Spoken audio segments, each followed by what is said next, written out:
आवाहन करेंगे बाप दादा और दादी का। हमारा साकार मुरली क्लास बाप दादा और दादी संपन्न करवाएंगे।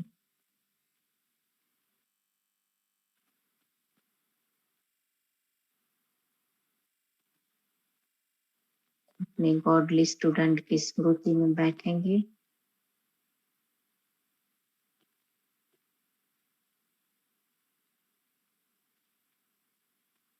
बुद्धि रूपी पात्र को पूरा क्लीन एंड क्लियर, जिसमें जो भी महावाक्य आज सुनाए जाएंगे बाबा के द्वारा,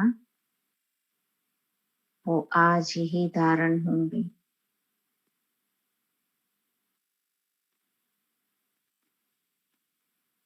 क्योंकि सुबह सुबह जो बाबा हमें डायरेक्शन देते हैं, श्रीमत देते हैं, उसको उसी दिन फॉलो करना माना तीव्र पुरुषार्थी बनना। और मैं बाबा का तीव्र पुरुषार्थी बच्चा हूँ।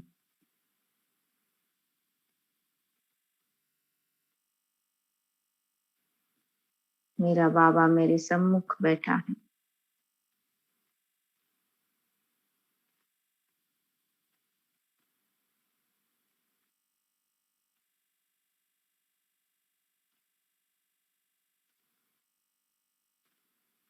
ये रोज की जो भी बाबा की मुरली है, वो सिर्फ मुझ आत्मा के लिए चलाई गई है। मुझे आज ही धारण करते जाना है।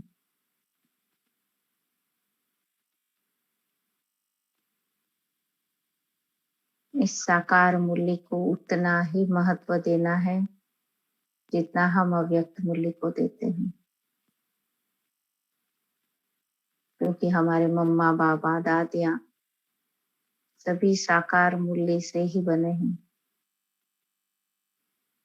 क्योंकि सबसे ज्यादा शिक्षा सावधानियां जो आज दिन भर में मुझ आत्मा के सामने परिस्थितियां आने वाली हैं, उसके लिए सारे निवारण आज की साकार मुरली में मुझे मेरा बाबा दे देता है। तो बहुत गहराई से सुनना है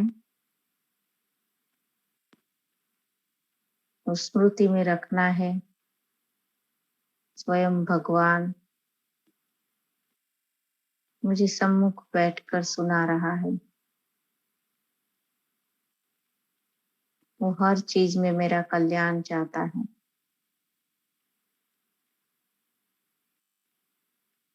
एक एक महावाक्य को अपनी चेकिंग करते करते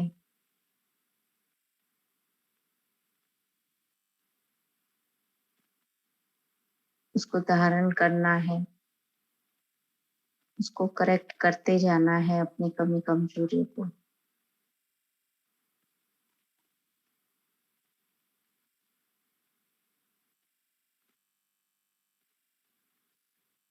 तो आप सुनेंगे आज 20 तारीख के बाबा के मधुर महावाक्य।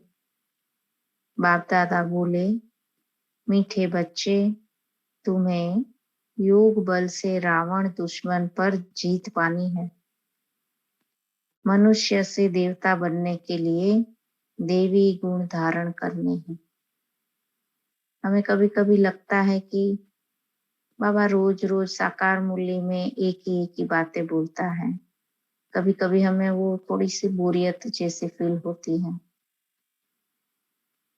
लेकिन बाबा की पेशेंस को देखिए, इतने साल होने के बावजूद वो उसी प्यार से हमें सुनाता है।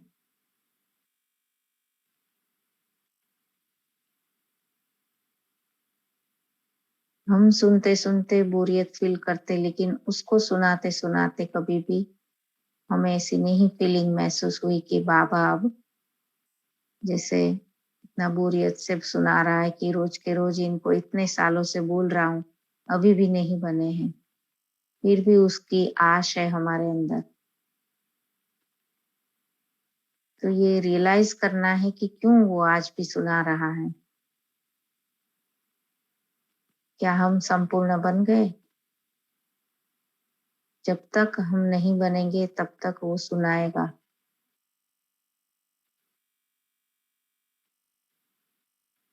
तो इसीलिए रोज के रोज हमें जो वो सुना रहा है उसको अपने जीवन में धारण करना है। तो आज बाबा ने देवी गुण धारण करने के लिए, कोई नई बात तो नहीं है, इतने सालों से बोल रहा है, लेकिन अभी तक देवी गुण नहीं हुए हैं धारण। अभी भी कहीं ना कहीं आसुरी गुण बाबा को दिख रहे हैं हम बच्चों में। और बार बार उसका ये बोलना भी ये साबित करता है कि हमने पहले भी ये कर्म करके जीत हासिल की है रावण पर। तो अब मुझे ही दृढ़ता की आवश्यकता है। तो अपने रावण को चेक करें। और बाबा ने सारी युक्तियां भी दी है आज। तो प्रश्न दिया है, सभी बच्चे बाप की श्रीमत पर एक जैसा नहीं चलते हैं, क्यों? अब ये गहरा राज समझाया है कि क्यों नहीं चल सकते हैं। बाबा तो चाहता है कि सभी बच्चे राजा बच्चे बने, सभी श्रीमत पर एक्यूरेट चले, लेकिन हम कभी चलते हैं, कभी नहीं चल पाते हैं। तो बाबा उत्तर देते हैं, क्योंकि बाप जो है, बाप जो है, जैसा है, उसको सभी ने एक जैसा पहचाना नहीं है। क्योंकि जो भी बच्चे बाबा को कभी ब्रह्मा बाबा के चेहरे में देखते हैं तो उसी को बाबा समझ लेते हैं। लेकिन जब भी हम महावाक्य सुनते हैं, योग करने बाबा के कमरे में बैठते हैं, हमारे सामने ब्रह्मा बाबा दिखता है, लेकिन अंदर मन बुद्धि में हमें वो एहसास होना चाहिए कि मैं शिव निराकार से मिल रही हूँ। ये सिर्फ एक माध्यम है। फिर बाप दादा दोनों से, लेकिन सबसे पहली मेरी दृष्टि भ्रुकुटी में बैठे हुए शिव के प्रति ही जानी चाहिए। और जैसे ही हम खुद की स्मृति में टिकते हैं कि मैं किसके सामने क्या पाऊं, मैं अगर यही देह रूप में बैठती हूँ तो मुझे ब्रह्मा बाबा दिखेगा। अगर मैं खुद की ही आत्मिक स्मृति में बैठती हूँ, मुझे तुरंत शिव बाबा महसूस होगा। तो इस तरह से हम, वो कैसा है, वो निराकार बिंदु स्वरूप है, उसको देह नहीं है, तुरंत उसको परम धाम में देखें, या तो ब्रह्मा की भ्रुकुटी में देखें कि वहां पे ब्रह्मा की आत्मा भी बैठी है और बाजू में, बिल्कुल बाजू में शिव बाबा भी बैठा है। वो उन्हीं आंखों से मुझे देख रहा है। जब भी रू रिहान करे तभी भी ये चेक करे कि मैं ब्रह्मा बाबा से बात कर रही हूँ या मैं शिव बाबा से कर रही हूँ। और कर कौन रहा है? मैं आत्मा, ना कि मैं इस नाम रूप के साथ उसके साथ बात करूं। तो ये अपने आप का ही देहभान हम जितना मिटाएंगे तो एक जैसा, जैसे बाबा ने बोला कि जो जैसा है, बाबा जैसा है वैसे उसको पहचानते नहीं है। जब पूरा पहचानेंगे तब श्रीमत पर चलेंगे। क्योंकि हम जब जैसा उसको पहचान लेंगे कि वो परम धाम से, वो सुप्रीम ऑथोरिटी कितना सर्वश्रेष्ठ ते श्रेष्ठ, श्री श्री उसको ही कहा जाता है। जैसे कभी कभी हमें सपने जैसा लगता है ना कि वो परमात्मा खुद मेरे लिए नीचे आया है, वो मुझसे बात कर रहा है रोज, और मैं उस साकार मूर्ति को जो रोज की उसकी मेरे साथ बात की है, वो मेरे लिए लव लेटर है, मुझे आत्मा के लिए, जिसमें आज के आज मेरे लिए बहुत सारा कल्याण छुपा है। मैं उसी साकार मुरली को ऐवे ही ले रही हूँ।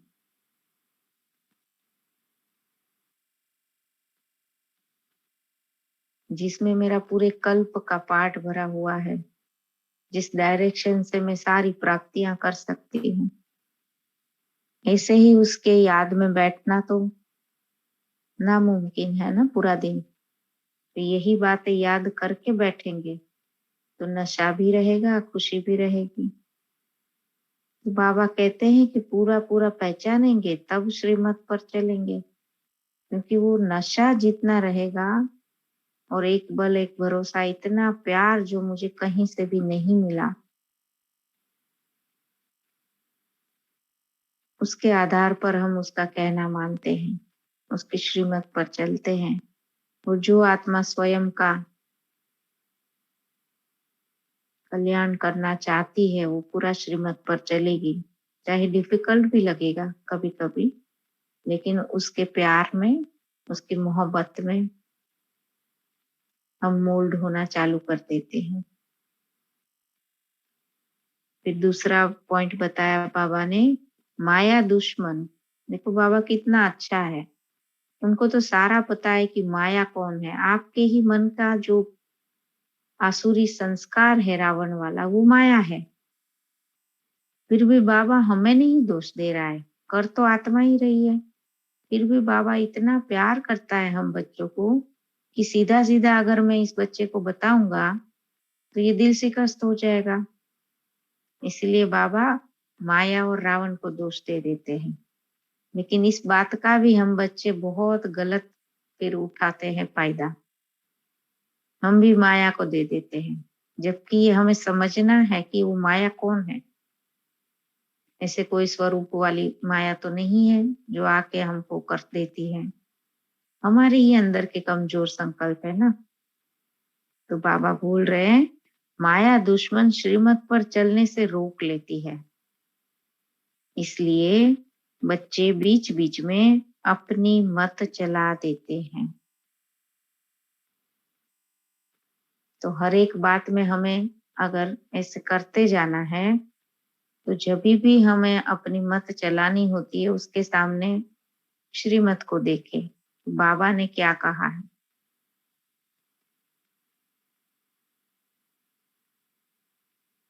और अगर नहीं कर पा रहे हैं तो फिर ब्रह्मा बाबा को देखे कि ब्रह्मा बाबा मेरी जगह पे होता तो क्या करता था, क्योंकि उन्होंने, मम्मा ने, बाबा ने तो सब कुछ करके दिखाया ना श्रीमत पर चलते। तो अगर हमें कहीं ना कहीं हार मिल रही है, चाहे संबंधों में चाहे कहीं पर भी, तो देखना है कि हम हमारे मन मत पर चल रहे हैं तो उसे रोक लेना है। फिर कहते बाबा माया के तूफान आते हैं, आपकी याद भूल जाती है। फिर ये भी हम बाबा को भूल देते हैं कि माया के तूफान आते हैं।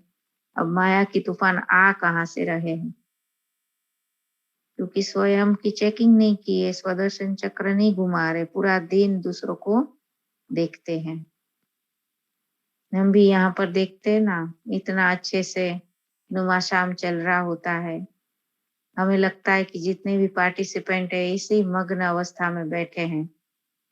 आप सोचो किसी का भी माइक खुल जाता है अचानक, वो घर में चिल्लम चिल्ली कर रही है आत्मा, कैसे लगेगा।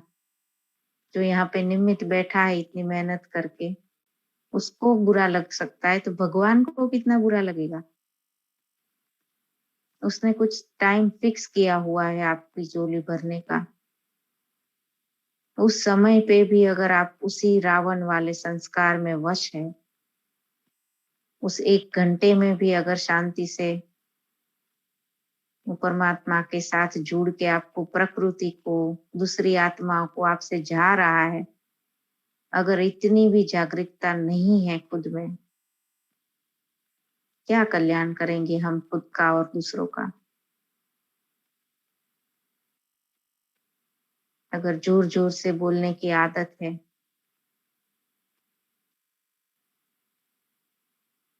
जब भी हम योग करने बैठते हैं हमें सब कुछ बंद कर देना है। उस 1 घंटा सोचो सही, वो अमृत वेला और नुमा शाम। अब तो 8 घंटे का बोला है, लेकिन हम उस 2 घंटे में भी अगर देहभान में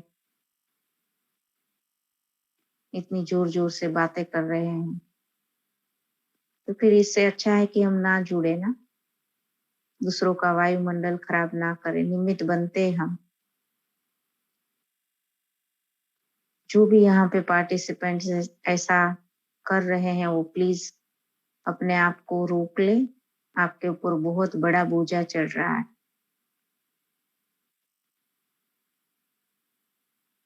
यहाँ पे दिखाने के लिए पार्टिसिपेंट ना करें।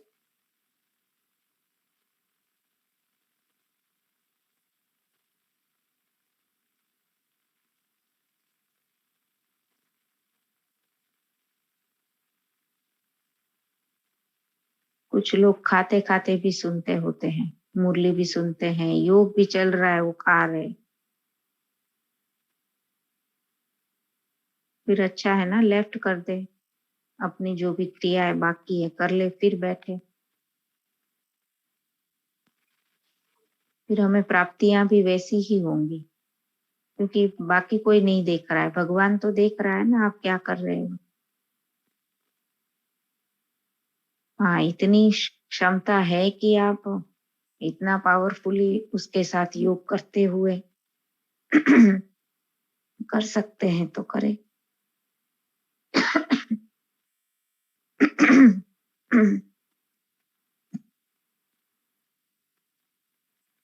तो बाबा बोलते बोलते हैं कि फिर कहते हैं कि बाबा माया के तूफान आते हैं, आपकी याद भूल जाती है। बाबा कहते, बच्चे रावण माया से डरो मत, जोर से पुरुषार्थ करो तो वह थक जाएगी। कौन? माया। कितनी भी माया माना हमारे कमजोर संकल्प बाहर आएंगे निकलने के लिए, लेकिन हमें थकना नहीं है। उसके सामने बाबा ने जो जो दिया है उसको याद करते जाना है, दृढ़ता रखनी है, तो वो माया थक जाएगी हमसे। ऐसा बाबा हमको औना चढ़ा रहे हैं। आज का गीत है, न वह हमसे जुदा होंगे न हम उनसे जुदा होंगे।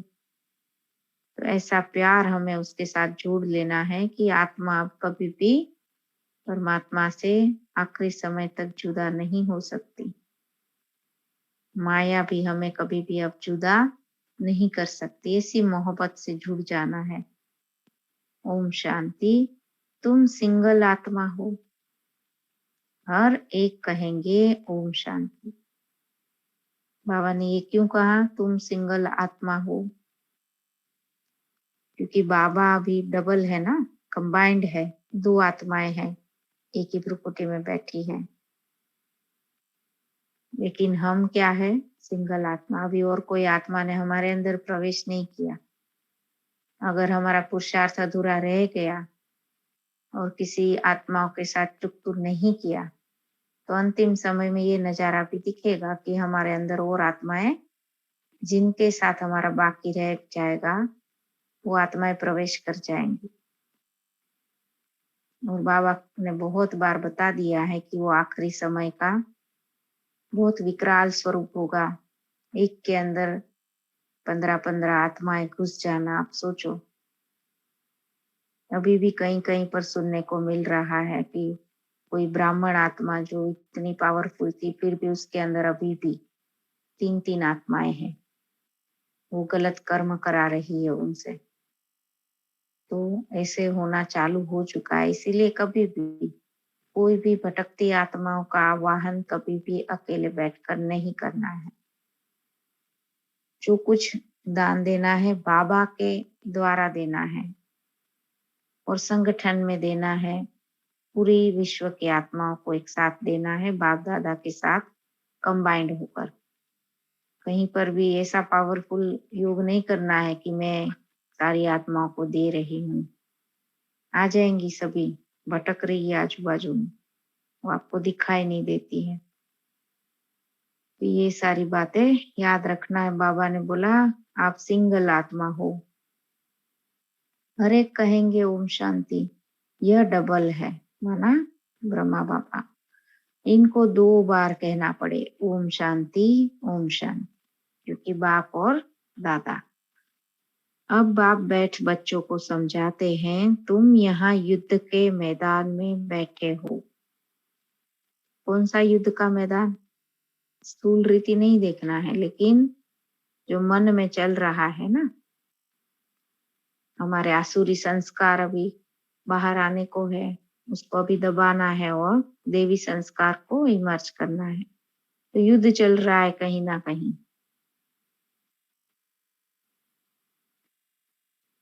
तो ऐसे नहीं कि जैसे वो लोग आपस में लड़ते हैं, माना स्थूल रीति, ऐसे तो घर घर में लड़ते झगड़ते रहते हैं। मेजोरिटी की बात की जाती है। नंबर 1 है देह अभिमान। पहले तो देह भान और फिर देह का अभिमान कि मैं बड़ा हूँ, मैं ही सच्चा हूँ, मैं ही राइट हूँ, जो मैं कहूँगा वही होना चाहिए।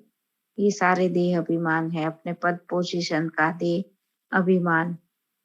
सेकंड है काम, माना कामनाएं, काम विकार, इच्छाएं। तो अभी तुम याद के बल से 5 विकारों रूपी रावण पर जीत पाते हो। याद का बल है तो तुम गिरेंगे नहीं। अगर हम गिर रहे हैं तो याद का बल नहीं है। और याद का बल भी किसको मिलेगा? किस आत्मा को मिलेगा? जो पूरा पूरा उसकी श्रीमत पर चलेगा। पहली श्रीमत है आत्मा समझना, दूसरी श्रीमत है मुरली, कौन सी अवस्था में सुनना, कि बाबा मेरे सम्मुख बैठा है, मैं आत्मा इन कानों से सुन रही हूँ। पहले खुद की स्मृति रख कर बुद्धि को स्वच्छ बनाकर सुनना है। ये सारी विधियां हैं। अगर हम इनमें से कोई भी विधि को बगैर अपनाए सुनने बैठ जाते हैं, देह भान में सुन रहे हैं, तो 1 घंटे के बाद अच्छा तो लगेगा लेकिन अंदर नहीं जाएगा।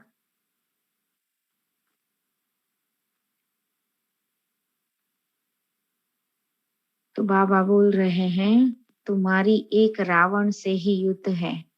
वहां तो अनेक प्रकार की बातें होती हैं, यहाँ एक ही बात है, तुम्हारी युद्ध है ही रावण के साथ। तुमको सिखलाने वाला कौन है? देखो नशा चढ़ा रहा है बाबा, पतित पावन भगवान, क्योंकि वो पतित पावन है, पतितों को पावन बनाने वाला एक ही भगवान है, वो मुझे पढ़ा रहा। पावन अर्थात देवता, तुम विश्व के मालिक बनते हो। बाबा नहीं बनता, लेकिन हमें बना रहा है। यह कोई मनुष्य समझते नहीं कि रावण द्वारा तुम पतित बने हो। बाप ने समझाया है, इस समय सारी दुनिया में रावण राज्य है। वैसे राम राज्य होता है सतयुग और त्रेता में, तो भी सारी दुनिया में कहेंगे, परंतु वहां इतने मनुष्य नहीं होते। कहाँ पे? सतयुग में और त्रेता में। तुम विश्व का राज्य ले रहे हो, कैसे? योग बल से। ऐसे भी नहीं यहाँ बैठते हो तभी बाप को याद करना है। देखो अभी बाबा कर्म योगी बना रहा है। वह स्वदर्शन चक्र फिराना है। बस यह तो हर वक्त बुद्धि में रहना चाहिए। हमने स्वर्ग में आधा कल्प राज्य किया, फिर रावण का श्राप मिलने से उतरते हैं। उतरने में टाइम तो लगता है, 84 पीढ़ी माना सीढ़ी उतरनी पड़ती है। तो जैसे जैसे बाबा बोल रहा है, हमें उस दृश्य को देखते जाना है। चढ़ती कला में पौड़ियां तो है नहीं। अगर पौड़ियां हो तो सेकंड में जीवन मुक्ति कैसे, कहाँ जाए? तो कहाँ तुमको 2500 वर्ष उतरने में लगते हैं, क्योंकि पता भी नहीं चलता है ना कि हम उतर रहे हैं। और कहाँ तुम थोड़े ही वर्षों में चढ़ती कला में आ जाते हो। तो जैसे आज हमने भी अमृत वेला चेकिंग की, तो कैसे थे हम जब बाबा के पास आए थे और अब कैसे हैं।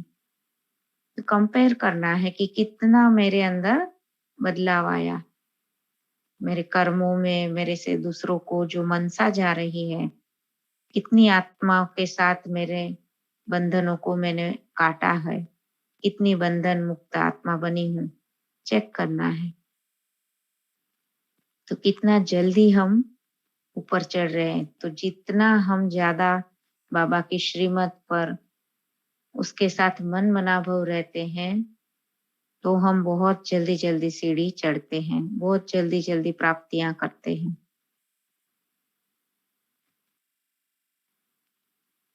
तो बाबा बोल रहे हैं कि कहाँ तुम थोड़े ही वर्षों में चढ़ती कला में आ जाते हो। तुम्हारा है योग बल, उनका है बाहुबल। द्वापर से लेकर उतरते हैं, फिर बाहुबल शुरू होता है, माना लड़ाई आदि जो स्थूल रीति हम प्राप्त करते हैं एक दूसरे को परेशान करके। तो सतयुग में मारने की बात हो नहीं सकती। कृष्ण के लिए जो दिखाया है, उखरी से बांधा, माना उखली से बांध देते हैं, वैसा दिखाया ना, तो वो तो इस समय का यादगार है जब हम शिव बाबा को अपने प्यार से बांध लेते हैं। तो ऐसी कोई बात हो नहीं सकती। वहां बच्चा कभी चंचल होता ही नहीं, वह तो सर्वगुण संपन्न 16 कला संपूर्ण होता है। कृष्ण को कितना याद करते आते हैं, अच्छी चीज की याद आती है ना। जैसे दुनिया में 7 वंडर्स हैं, तो मनुष्य को याद आते हैं, देखने भी जाते हैं। आबू में अच्छे ते अच्छी क्या चीज है जो मनुष्य देखने आते हैं। रिलीजियस आदमी तो आते ही है मंदिर देखने। भक्ति मार्ग में तो मंदिर बहुत होते हैं। सतयुग त्रेता में कोई मंदिर होता नहीं।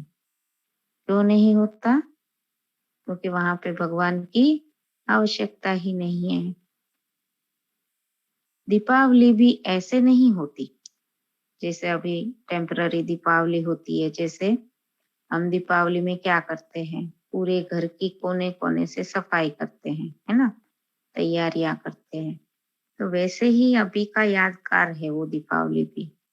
तो अभी हमें भी अपने मन के कोने कोने से, जैसे हम स्थूल रीति सफाई करते हैं ना, साथ में अपने मन तो फ्री रहता है, तो अपने मन की भी साथ में सफाई करते जाएं। उसमें भी दीपावली मनानी है।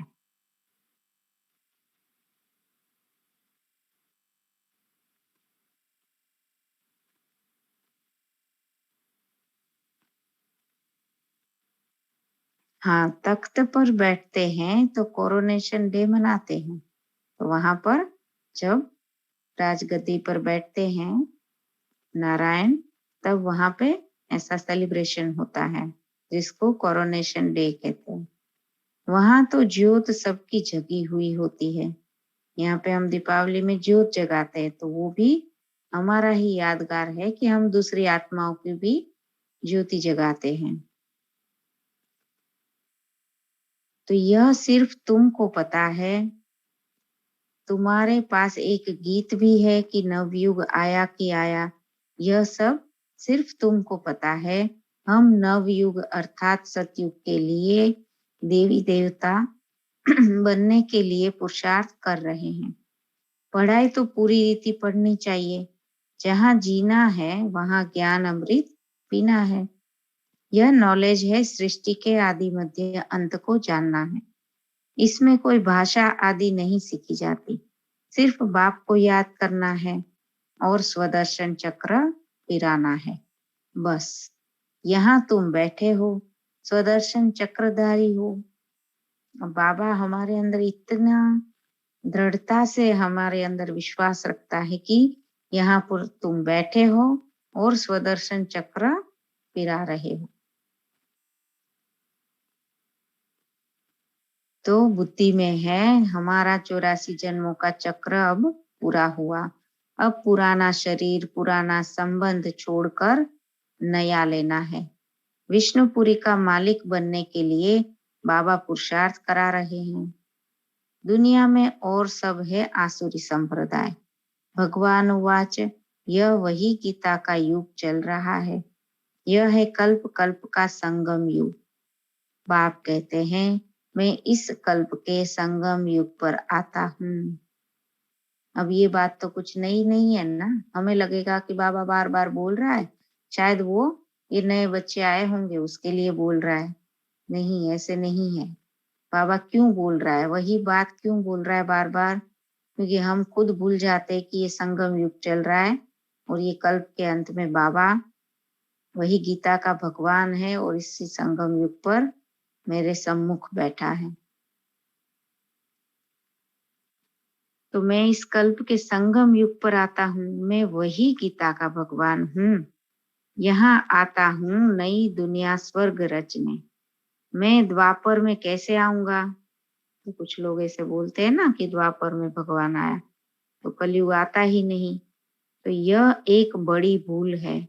कोई छोटी कोई बड़ी भूल होती है। यह बड़े ते बड़ी भूल है। शिव भगवान जो पुनर्जन्म रहित है, उनके बदले 84 जन्म लेने वाले का नाम लिख दिया है। माना कृष्ण का नाम भगवान जैसे गीता में लिख दिया है। तुम अभी जानते हो कि श्री कृष्ण तो ऐसे कह न सके कि मामेकम याद करो, है ना। उसमें तो गीता में भी बोला है ना, कोई आर्ग्यूमेंट करता है तो हमें समझाना चाहिए। उसमें तो बोला है कि देह और देह के सर्व धर्म को भूल मुझ एक बाप को याद करो।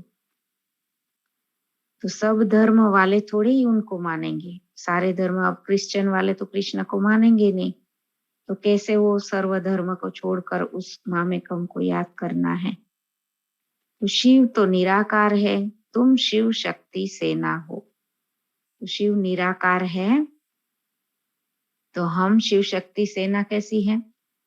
देह वाली है क्या? हम भी निराकार हैं। तुम शिव शक्ति सेना हो। शिव बाबा के साथ योग लगाकर शक्ति लेते हो। इसमें मेल फीमेल की बात ही नहीं। कौन लेता है? आत्मा लेती है। तो इस देह के भान को ही मिटाना है। इसलिए हमारा जो सूक्ष्म शरीर वाला अभ्यास है, उसमें रोज मैं ना स्त्री हूँ ना पुरुष हूँ। मैं आत्मा सिर्फ ये सूक्ष्म शरीर के द्वारा पार्ट बजा रही हूँ। कभी स्त्री बनती हूँ, कभी पुरुष। तो दोनों के संस्कार मुझ आत्मा के अंदर भरे पड़े हैं।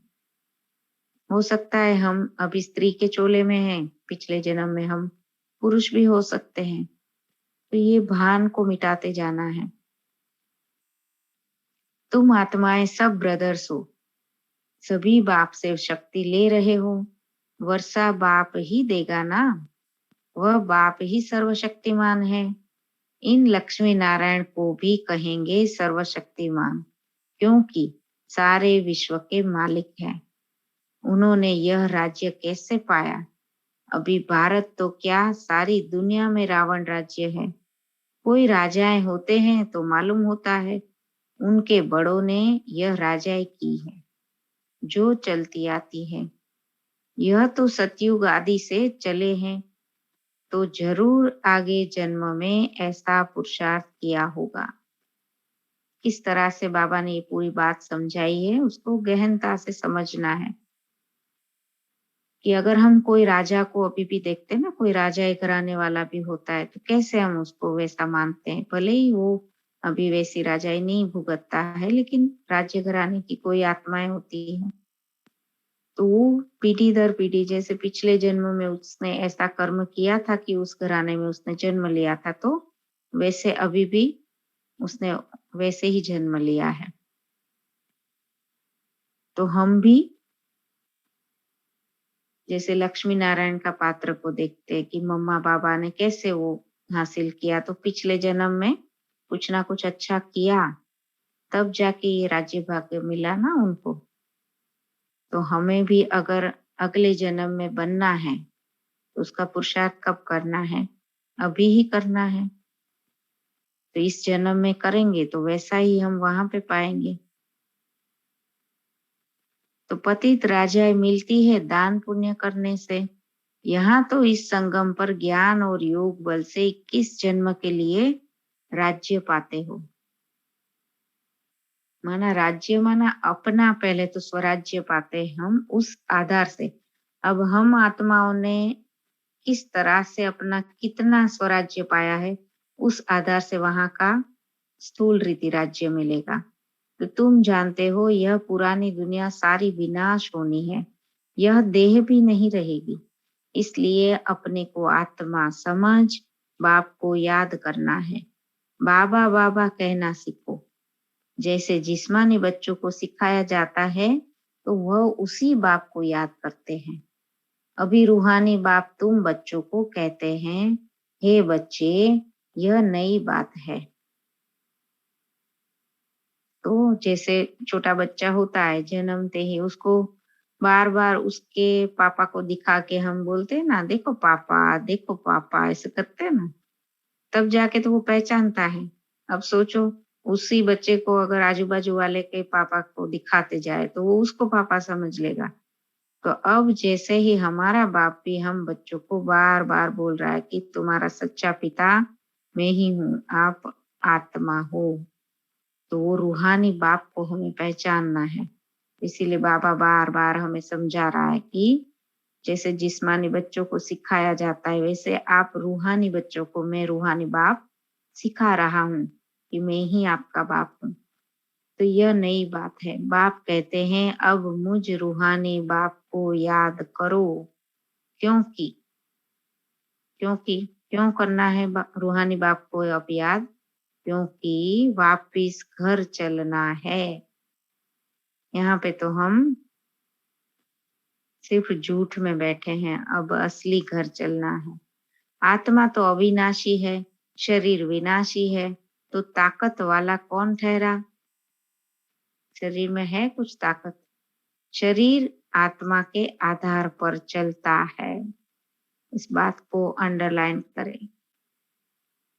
हमारा शरीर कैसे चलता है? आत्मा के आधार पर। जितना मनोबल, अपनी आत्मा की शक्तियां पावरफुल, मनसा पावरफुल, कहीं पे दिल शिकस्त नहीं। इसीलिए बाबा का जो नशा भरता है ना, वो आत्मा हमेशा खुशी में है। उसका शरीर चाहे कितनी भी बीमारियों से भरा हो, लेकिन फिर भी वो उसको चला लेती है। आत्मा चली जाती है तो शरीर को आग में जलाना पड़ता है। आत्मा तो है ही अविनाशी, वह बिंदी की बिंदी ही है, वो नहीं चेंज होती है। उस आत्मा को कोई भी नहीं जानते हैं। बल करके कोई को साक्षात्कार होता है, फिर भी क्या? उनको तो यह पता ही नहीं है कि आत्मा जो बिंदी है उनमें 84 जन्मों का अविनाशी पाठ भरा हुआ है। यह बातें तुम्हारी ही बुद्धि में है। राजयोग सिखलाने वाला है ही वह बाप। बाकी बैरिस्टर, वकील, इंजीनियर आदि तो चले आते हैं। यहाँ बनना है मनुष्य से देवता। है वह भी मनुष्य, परंतु उनको देवता कहा जाता है। माना वहां पे भी हम देहधारी ही होंगे, देह में ही होंगे, लेकिन उसको देवता कहते हैं। शरीर ऐसा ही होगा, कुछ कुछ अलग नहीं होने वाला है, लेकिन फिर भी वहां पे देवता है और यहाँ पे हम मनुष्य है। आत्मा भी वही है, लेकिन वहां देवता क्यों बने? तो ये सारी बातों को हमें मनन चिंतन में लाना है कि वहां पे देवता ऐसे ही देहधारियों को बताया जाता है। क्यों बताया? क्योंकि उसने देवी गुण धारण किए हैं। और देवी गुण कहाँ पे धारण होते हैं? आत्मा में होते हैं ना, सूक्ष्म मन में होते हैं। तो इसलिए सारी बातों को अंदर अंदर रमन करते रहना है, तो मन मनाभव हो जाएगा। फिर बाबा बोले, देवता अर्थात देवी गुण धारण करने वाले, तुमको पुरुषार्थ कर ऐसा देवी गुणों वाला बनना है। यह है एम ऑब्जेक्ट। अब हमारी क्या है? एक लक्ष्य है देवी गुणों को धारण करना। तो तुम जानते हो इन देवताओं में कौन से गुण हैं? तो हमें चेक करना है कि वो उन गुणों में से हमारे अंदर अभी कहाँ तक पहुंचा है। तो ऐसा हमको बनना है। प्रजा भी होगी ना। तो बाबा देखो हर कैटेगरी की आत्मा को यहाँ पे प्रिस्क्राइब कर रहे हैं। प्रजा ढेर की ढेर बनती है, बाकी राजा रानी बनने में मेहनत लगती है। तो जो यहाँ पे ये पुरुषार्थ की मेहनत करेगा वो राजा घराने में जाएगा। और जो संस्कार परिवर्तन की मेहनत ही नहीं कर रहा है, वैसे ही नेमिनाथ के जैसे हाजिर रहता है, चिल्लम चिल्ली कर रहा है, बिल्कुल परिवर्तन नहीं। ना उनके बोल में नम्रता, ना वो रूहानियत, तो फिर क्या बनेंगे? देख लेना है स्वयं को। प्रजा में चले जाएंगे। तो जो मेहनत बहुत करेंगे वह राजा रानी बनेंगे। जो बहुतों को नॉलेज देंगे वह हर एक अपनी दिल से समझ सकते हैं। अब हमें चेक करना है हम कितनी नॉलेज देते हैं। नॉलेज भी देना माना ये नहीं कि बाबा ने जो बोला वही वही सुनाते जाएं, लेकिन अपने जीवन में अनुभव से जो उतारा है, हमने जो प्राप्तियां की है, उस अनुभव की अथॉरिटी से किसी को हम बनाए, उसको मनसा से बल भी भरे, तब उसको नॉलेज दिया है। जैसे हमारे ब्रह्मा बाबा ने, हमारी दादियों ने, जिन जो भी आत्माएं उनके संग में रही, वो उनके उस वायुमंडल से वैसा बनती गई। अगर हमारी मनसा पावरफुल है तो हमारे संग जो भी रहेगा, हम उमंग उमंग उत्साह में है, हम खुशी में है, तो वो आत्माएं स्वतः वो वाइब्रेशन प्राप्त करती जाएंगी। उसको बहुत बल मिलेगा हमसे। हम किसी से बात करते हैं फोन पर और कोई आत्मा हमें बोलती है कि मुझे बहुत शक्ति मिली आपसे बात करने से। कैसे मिली? सम्मुख भी नहीं है, दूर है। कैसे मिली उस आत्मा को? क्योंकि जो मनसा से हमारी वो वाइब्रेशन जा रही है उसके प्रति, वृत्ति हमारी जो पहुंच रही है, उससे उसको मिल रहा है। और हम अभी इतना पावरफुल है कि हमें पता चलता है, चाहे समर्पित टीचर बहन से, चाहे यहाँ पर भी किसी से भी हम जब ज्ञान सुनते हैं या तो योग करने बैठते हैं, कैसे प्राप्त हो रहा है वो? क्योंकि वो आत्मा वो प्राप्तियां कर रही है, उसने भरा है, इसलिए मिल रहा है। अगर वो ही खाली है तो आपको कहाँ से मिलेगा? तो जो कुछ है वो सारा सूक्ष्म में चल रहा है। स्थूल रीति तो सिर्फ बोल है। तो यहाँ पे इसीलिए हमें ये मुरली को सिर्फ ऊपरी तरह से नहीं सुनना है, सिर्फ कानों तक नहीं, लेकिन उस वाइब्रेशन को कैच करना है जो बाबा मेरे से दे रहा है।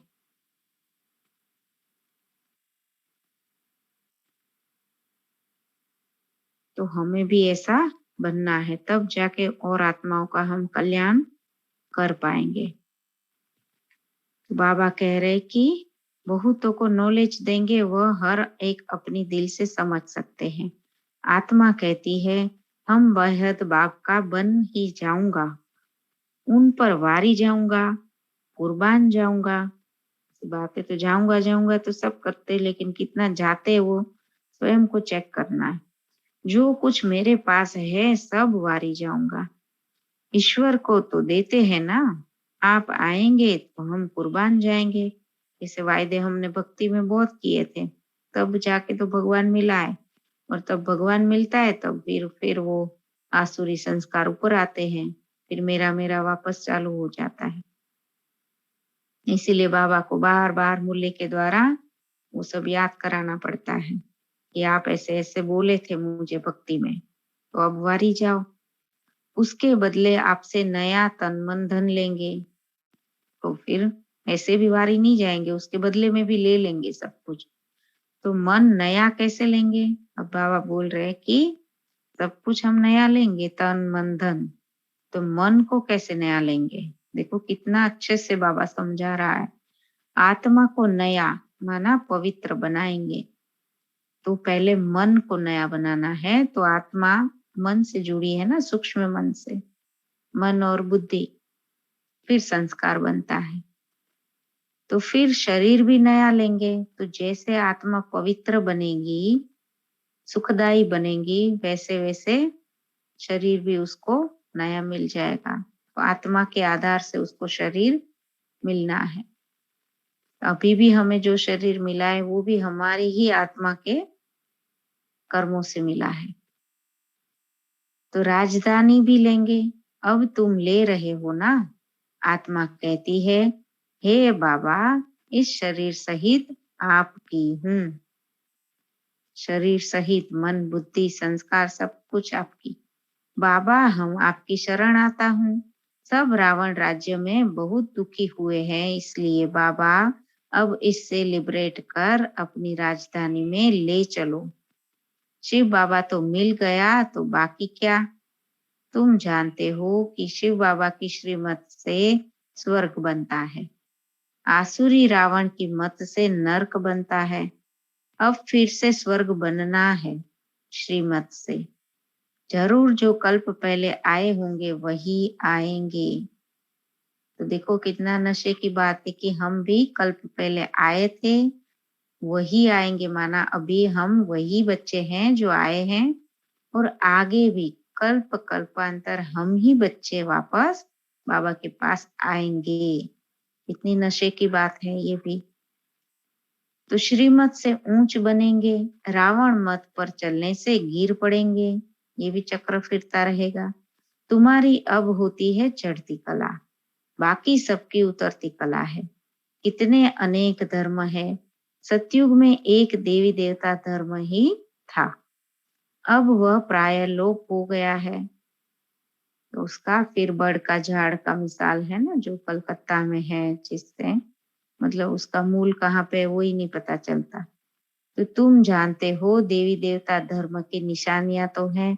बरोबर देवी देवताओं का राज्य था। 5000 वर्ष की बात है।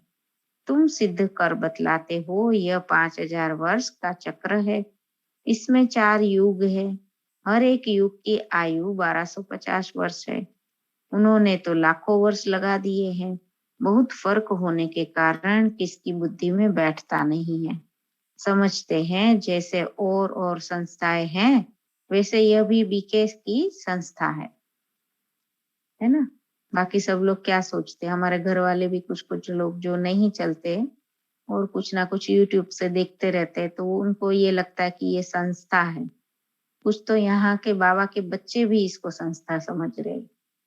हमने देखा है ना, जो मुरली तो सुनने आते थे, एक एक साल तक सुन रहे थे, लेकिन हम कभी भी ऐसा कुछ होता है ना तो समझ में आ जाता है कि इनकी मन बुद्धि में अभी तक बैठा ही नहीं है कि ये भगवान है, ये कोई ब्रह्मा कुमारी संस्था नहीं है। तो यह गीता को उठाते हैं, मतलब हम गीता के कर्म की फिलोसॉफी समझा रहे हैं, और ये ब्रह्मा बाबा है, फिर ये इनका गुरु है, ऐसे सब सोचते हैं।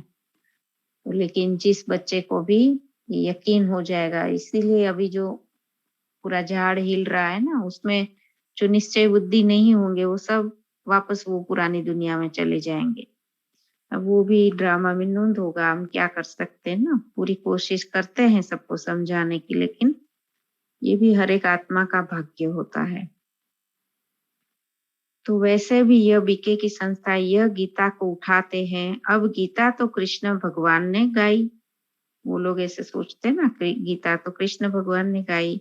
यह दादा तो जौहरी बैठा है, माना वो ऐसे थे ना, ज्वेलर थे।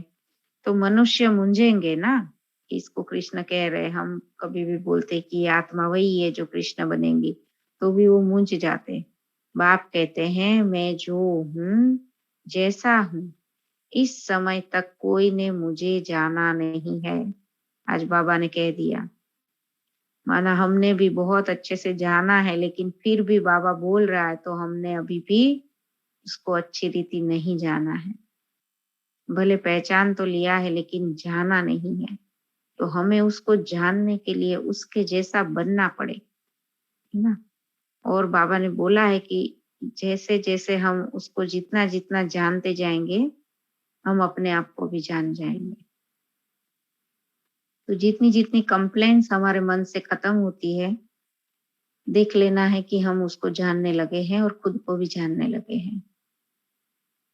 तो बाबा कहते हैं मैं जो हूँ जैसा हूँ इस समय तक कोई भी ने मुझे जाना नहीं है, पिछाड़ी में तुम पूरी रीति जानेंगे। तो अभी जैसे अभी का समय पिछाड़ी का है, तो अभी बहुत सारी आत्माओं ने उनको जान लिया, वो ही कर्मातीत बनती है। फिर अभी तक नंबरवार जाना है, तब तो श्रीमत पर चलना बड़ा मुश्किल समझते हैं। अच्छे अच्छे बच्चे भी श्रीमत पर नहीं चलते। देखो, अच्छे अच्छे बच्चे माना जो पुरुषार्थी होते हैं, बहुत ज्ञान भी सुनाते हैं, लेकिन खुद श्रीमत पर नहीं चलते होते।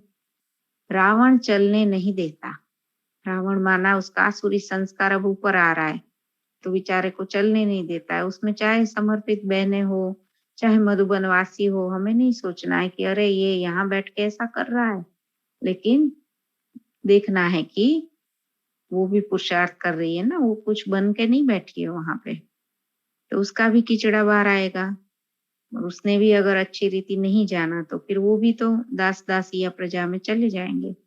इसीलिए किसी को भी देखकर हमारे संकल्प नहीं चलने चाहिए। तो बाबा कहते हैं रावण नहीं चलने देता, अपनी मत चला देते हैं। थोड़े हैं जो श्रीमत पर पूरा चलने वाले हैं। आगे चल पूरा पहचानेंगे, तब श्रीमत पर चलेंगे। मैं जो हूँ जैसा हूँ वह आगे चल समझेंगे। अभी समझते जाते हैं, पूरा समझ ले तो बाकी क्या चाहिए।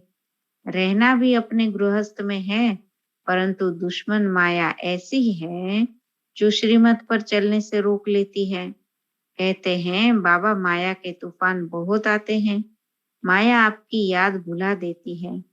हाँ, पुरुषार्थ जोर से करते करते फिर आखिरी माया भी थक जाएगी। माला भी 8 की है, मुख्य 8 रत्न है। 8 तो है जोड़ी, माना जो अष्ट रत्न है वो जोड़ी में है। 9वां रतन बीच में शिव बाबा को रखते हैं। कोई लाल बनाते हैं, कोई सफेद। अब शिव बाबा तो है बिंदी, बिंदी लाल नहीं होती, बिंदी तो सफेद होती है। वह बहुत सूक्ष्म है, दिव्य दृष्टि के सिवाय कोई देख ना सके। डॉक्टर आदि कितनी कोशिश करते हैं देखने की, परंतु देख ना सके, क्योंकि अव्यक्त चीज है ना। इसलिए पूछा जाता है, तुम कहते हो हम आत्मा है। अच्छा, आत्मा को कब देखा है? अपने को ही नहीं देख सकते तो बाप को कैसे देख सकेंगे। आत्मा को जानना है कि कैसे उनमें पाठ भरा हुआ है, यह बिल्कुल ही कोई नहीं जानते, क्योंकि दिख नहीं रहा है। जबकि ये ज्ञान ही ये हमको समझाता है कि इन आंखों से जो कुछ देख रहे हो वो सारा झूठ है। झूठ माना विनाशी, अविनाशी जो दिख नहीं रहा है वही है आत्मा, परमात्मा और कुदरत। क्योंकि उसी से ही पूरा सब कुछ स्थूल रीति चल रहा है, लेकिन वो सूक्ष्म में है इसीलिए दिख नहीं रहा है, लेकिन वो ही सत्य है। इस बात को बहुत अच्छे से समझना है, तो बाकी सब कुछ समझ में आ जाएगा।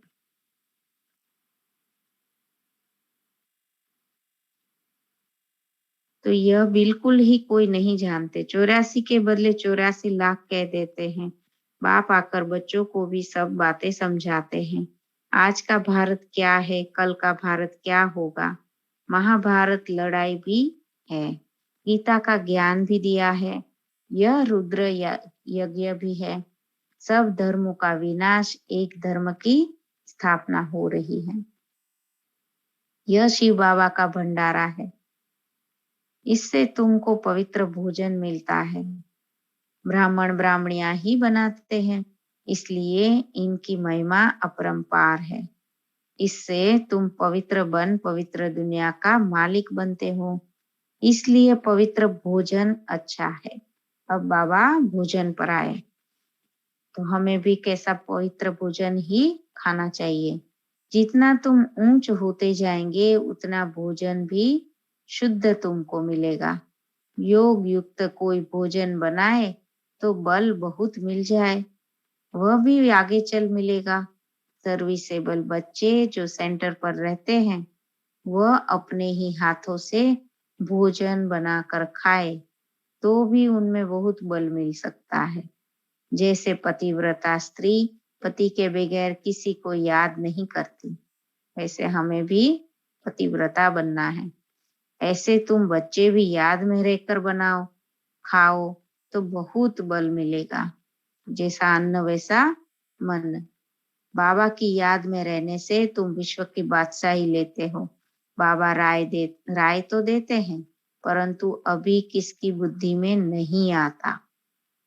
आगे चल हो सकता है कहेंगे हम अपने हाथ से योग युक्त हो भोजन बनाते हैं तो सबका कल्याण हो जाए। तो अभी वैसे ही बन रहा है ना, जो भी तीव्र पुरुषार्थी वो कभी भी किसी का भी हाथ का नहीं खाते हैं। अगर कोई इतना वो झुक जाता है कि हाँ किसी को बुरा लग जाएगा, लेकिन वहां पे वो मनुष्यों को ही देख रहे हैं। हमने बहुतों को ऐसे को देखा जो 5-5 साल से बाबा मिलन भी कर चुके हैं, ज्ञान में भी चलते, सब कुछ करना है, लेकिन साथ में हम देखते हैं कि कभी ना कभी अपनी बहन के घर जो ज्ञान में बिल्कुल नहीं चल रही है, जिसकी बिल्कुल पवित्रता नहीं है, ना भगवान को पहचानती है, उसके हाथ का खा लेते हैं क्योंकि मेरी बहन को बुरा नहीं लग जाए। अरे उस देहधारी को क्या देख रहे हो? भगवान को बुरा लगेगा और मेरा पूरा कल्प का भविष्य बिगड़ रहा है, वो नहीं दिखाई दे रहा है। टेम्पररी उसको थोड़ा सा बुरा लगे तो युक्त युक्त चले, लेकिन हमें श्रीमत पर रहना चाहिए। फिर योग कहाँ से लगेगा? फिर प्राप्तियां भी वैसी ही होती है। तो ये सारी छोटी छोटी बातों को हमें ध्यान रखना है।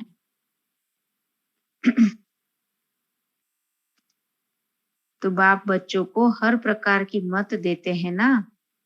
त्रिमूर्ति चित्र सामने रखा हो, वर्षा शिव बाबा से लेना है, कुछ ना कुछ युक्ति करते रहो। बाबा अपना मिसाल देते हैं। भक्ति मार्ग में हम नारायण के चित्र को बहुत प्यार करते थे, बस उनको याद करने से आंसू आ जाते थे, क्योंकि उस समय वैराग्य था। छोटेपन में वृत्ति वैराग्य की थी। ब्रह्मा बाबा की बात हो रही है अभी। यह है फिर बेहद की बातें। फिर भी कहते हैं मन मना भव। योग में रहने से ही तुम तमो प्रधान से सतो प्रधान बनेंगे। याद में रहने का पूर्णा रखना है। श्रीमत मिलती है, बाप कहते हैं याद करो। मैं सृष्टि का रचयिता हूँ, तो तुम भी नई दुनिया के मालिक बनेंगे ना। नहीं तो सजा भी खाएंगे और पद भी भ्रष्ट हो जाएगा। मरने के पहले बच्चों को यह पूर्णा रखना है कि हम सतो प्रधान कैसे बने। बाप को याद तो जरूर करना है। यह है बड़े ते बड़ा पूर्णा। अच्छा, मीठे मीठे सिखले दे बच्चों प्रति बाप दादा माता पिता बाप दादा का याद प्यार और गुड मॉर्निंग।